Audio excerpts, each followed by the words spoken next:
all of a sudden I hear a couple shots ring out first, and my girl me think that I pop shot, and I said, no man, it sound different, not sound like pop shot.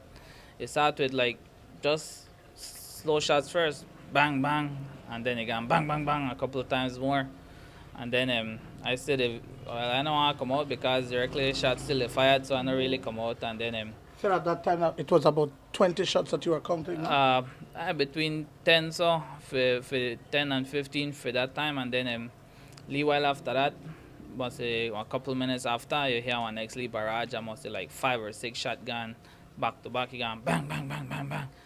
Approximately 20 shots echoed in the distance from the lagoon in the San Pedrito area of San Pedro town, says one resident, leaving families in the immediate vicinity traumatized as the report of gunfire reverberated.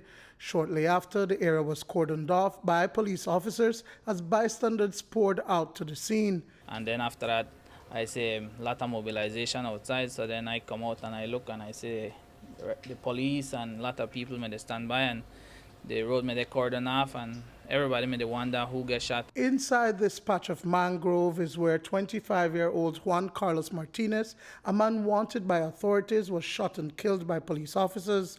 According to San Pedro police, Martinez had been spotted on the island several times and managed to evade capture. But on Tuesday night, a tip led officers into the area where police say an alleged shootout ended in his demise. The incident took place just after 10 p.m. as persons were retiring for the night. The police visited a location in the San Pedrito area where they had received information that convicted prisoner Carlos Martinez was. Upon their arrival at the location, they identified themselves as police officer after surrounding the house, and that was when a fair-skinned male person ran out of the house, and he jumped from off the veranda into the lagoon.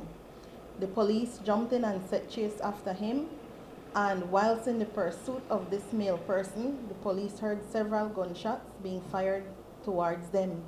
As a result, they returned fire, and afterwards there was a pause of silence.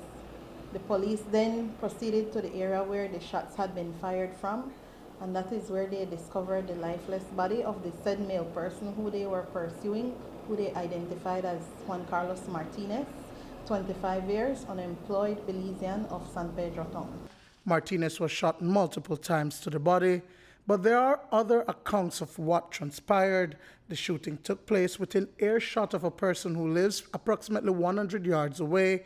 He says he heard the deceased called out for help before a brief verbal exchange with officers. Moments later, shots were fired and Martinez was dead. I heard like 8 shots. Then I ran to the back of my house. I have a window there, and I saw this guy running, swimming across the lagoon. Then like 5 minutes later, the police were still looking at the other side. Then 5 minutes later, I heard this guy screaming, "Help, help. Are you over here? Are you over here?" So then all the police run where the song may come from. Well, the police may tell her to put their hands up. Then I heard the man said, "My hands are up, my hands are up." And immediately afterwards? Afterwards, the shots went off. How many Exactly 6. Martinez was convicted back in March of 2015 and was sentenced to 10 years for firearm and ammunition charges. In December of 2015, he escaped from San Pedro police while he was to appear before the court for violent crimes. He has been wanted ever since and was considered armed and dangerous. He had been removed from prison to appear in magistrate court to attend court case for several charges he had before the court that include burglary, aggravated assault, robbery, firearm and ammunition offenses. So he was also wanted for the escape in December of 2015. And the prison term that he is serving had commenced in March of 2015 in Benquevejo town. In this situation, you would think that police officers are pursuing this individual. Maybe they should shoot him in the leg, maybe to try and subdue him. How are these specific cases normally or should be normally handled? Well, what is important for the public to understand that this was a convicted prisoner This was a convicted person serving a 10-year sentence who had so many criminal matters of violence before the court. And the thing is that he was considered armed and dangerous.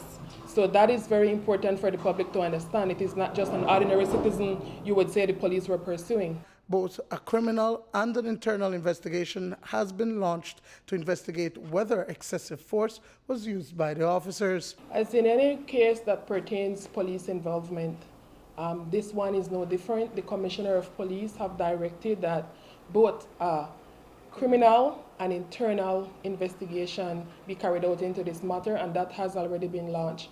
And we just want to assure the public that a very in-depth, thorough, transparent investigation will be conducted into this matter, both from a criminal standpoint and from an internal standpoint. Martinez's father, who has been living on San Pedro for the past 23 years, says that Juan Carlos was a troublemaker. This is his second son that has been killed, and there's a third, Sergio Martinez, who is serving a 10-year sentence for burglary conviction. I know he was wanted by the law for a year now, and I know that he wasn't a good boy, and I expect anytime this will happen to him, not only by maybe by the law hands, but by criminals, and so it happens, and I'm not blaming anyone, but it happens, and they're already done. Can't get it back. Duane, Moody for News 5.